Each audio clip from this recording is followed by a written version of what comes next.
তাদের টাকা যেতে শুরু করেছে, ব্যাংকে খোঁজ নিন। ইতিমধ্যে বার্ধক্য ভাতা, বিধবা ভাতা, প্রতিবন্ধী ভাতা, লক্ষ্মী ভাণ্ডার প্রকল্পের টাকা ঢোকা শুরু হয়ে গেছে।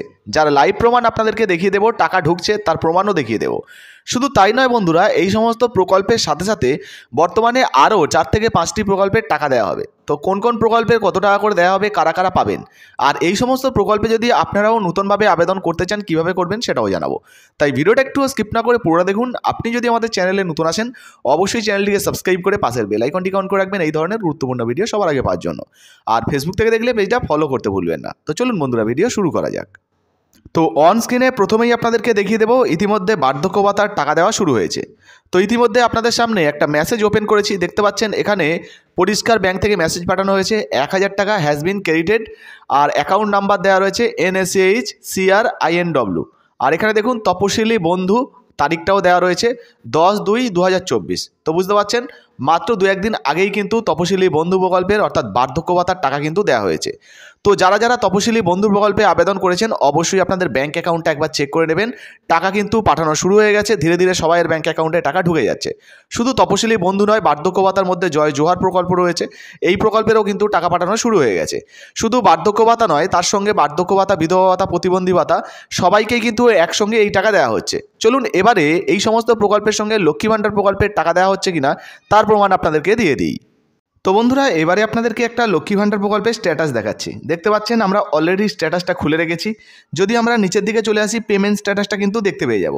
দেখুন এখানে কিন্তু লক্ষ্মী ভাণ্ডার প্রকল্পের টাকা অক্টোবর, নভেম্বর, ডিসেম্বর, জানুয়ারি প্রত্যেক মাসে কিন্তু পেমেন্ট সাকসেস রয়েছে, অর্থাৎ এই মহিলার ব্যাঙ্ক অ্যাকাউন্টে কিন্তু টাকা ঢুকে গেছেন। শুধু তাই নয়, এখানে যদি আমরা ফেব্রুয়ারি মাস দেখি, দেখতে পাচ্ছেন ফেব্রুয়ারি মাসেও কিন্তু পেমেন্ট সাকসেস রয়েছে, অর্থাৎ ফেব্রুয়ারি মাসেও কিন্তু লক্ষ্মী ভাণ্ডার প্রকল্পের টাকা এই মহিলার ব্যাঙ্ক অ্যাকাউন্টে দিয়ে দেওয়া হয়েছে। তো বুঝতে পারলেন বর্তমানে কিন্তু লক্ষ্মী ভাণ্ডার প্রকল্পের টাকাও ইতিমধ্যে দিয়ে দেওয়া হয়েছে। চলুন এবারে আর কোন কোন প্রকল্পের টাকা দেওয়া হবে, কারা কারা টাকা পাবেন আপনাদেরকে দেখিয়ে দিই। বন্ধুরা, এই ফেব্রুয়ারি মাসে প্রত্যেক সুবিধাভোগীদের জন্য বিরাট বড় খুশির খবর রয়েছে। ইতিমধ্যে 3 থেকে 4টি প্রকল্পের টাকা ঢোকা শুরু হয়েছে, যার লাইভ প্রমাণ আপনাদেরকে দেখিয়ে দিলাম। আরও বেশ কয়েকটি প্রকল্পের টাকা কিন্তু দেওয়া শুরু হচ্ছে। তো কোন কোন প্রকল্পের টাকা দেওয়া শুরু হচ্ছে সেটা আপনাদেরকে জানিয়ে দিই। দেখুন এর মধ্যে রয়েছে পুরোহিত ভাতা। আপনাদেরকে জানিয়ে রাখি বন্ধুরা, বর্তমানে পশ্চিমবঙ্গে বসবাসকারী সংখ্যালঘু পুরোহিত যদি আপনি হন, কোনো মন্দিরে বা কোনো জায়গায় পূজা আশ্রয় করে থাকেন, এর আগে সরকারের তরফ থেকে 1000 টাকা করে দেওয়া হচ্ছিল, এখন কিন্তু 500 টাকা বাড়ানো হয়েছে, অর্থাৎ এবার থেকে আপনারা 1500 টাকা করে ভাতা পাবেন। ফেব্রুয়ারি মাসের 1 তারিখ থেকে বিভিন্ন প্রকল্পের টাকা দেওয়া শুরু হয়েছে।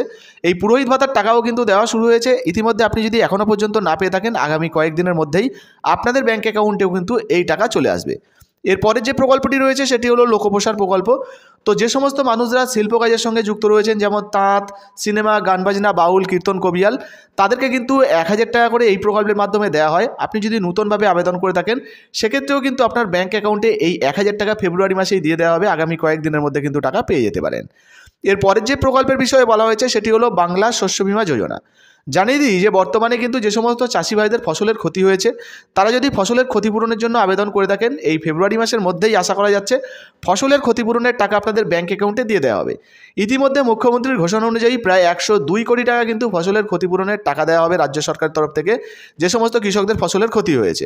তবে মনে রাখবেন, আপনার জমির কতটা ফসল ক্ষতি হয়েছে, কতটা আপনি বিমা করিয়েছিলেন, তার উপরে নির্ভর করে আপনি টাকা পেতে পারেন। সেক্ষেত্রে 2000, 5000, 10,000 বা 25,000 টাকা ফসলের ক্ষতি হিসাবে কিন্তু আপনি টাকা পাবেন। আর 11 লক্ষ প্রায় কৃষকদেরকে কিন্তু এই ফসলের ক্ষতিপূরণের টাকা দিয়ে দেওয়া হবে। আরও একটি কিন্তু নতুন ঘোষণা করা হয়েছে কৃষক বন্ধুদের জন্য। যে সমস্ত আলু চাষিরা রয়েছেন, এবার থেকে তারাও কিন্তু বাংলা শস্য বীমা যোজনাতে আবেদন করতে পারবেন সম্পূর্ণ বিনামূল্যে। এর জন্য কোনো টাকা কিন্তু লাগবে না। বিমার যে প্রিমিয়ামটা সেটা কিন্তু রাজ্য সরকার আপনাদের হয়ে দিয়ে দেবে। বন্ধুরা, এর পরের যে প্রকল্পের বিষয়ে আপনাদেরকে জানাচ্ছি সেটি হলো যুবশ্রী প্রকল্প। আপনাদেরকে জানিয়ে দিই, এটা কিন্তু মূলত বেকার ভাতার প্রকল্প। এই প্রকল্পে 1500 টাকা করে কিন্তু দেওয়া হয়। ইতিমধ্যে রাজ্য সরকারের তরফ থেকে প্রত্যেক মাসে বেকারদেরকে কিন্তু এই 1500 টাকা করে দেওয়া হয়।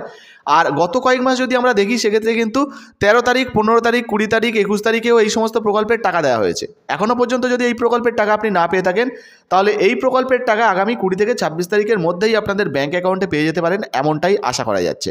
তো বর্তমানে যুবশ্রী প্রকল্পে যদি আপনি নতুনভাবে আবেদন করতে চান সেক্ষেত্রে এমপ্লয়মেন্ট ব্যাংকের মাধ্যমে কিন্তু অনলাইনে আবেদন করতে পারেন। এখন আর এর জন্য কোথাও যেতে লাগে না, অনলাইনেই কিন্তু আবেদন করতে পারবেন। শুধু তাই নয় বন্ধুরা, যে সমস্ত প্রকল্পগুলির বিষয়ে আপনাদেরকে জানালাম, এই সমস্ত প্রকল্পে যদি আপনি নতুনভাবে আবেদন করতে চান সেক্ষেত্রে আপনার বিডিও অফিস বা ব্লক অফিস অথবা পঞ্চায়েত থেকেও কিন্তু আবেদন করতে পারবেন। ভিডিও ভালো লাগলে ভিডিওতে একটি লাইক দিয়ে অবশ্যই ভিডিওটা শেয়ার করে দেবেন, ফেসবুকে হোয়াটসঅ্যাপে বেশি বেশি করে শেয়ার করবেন। আর আপনি এই ভিডিওটা এই মুহূর্তে কোন জেলা থেকে দেখছেন লিখে জানাতে ভুলবেন না। ধন্যবাদ।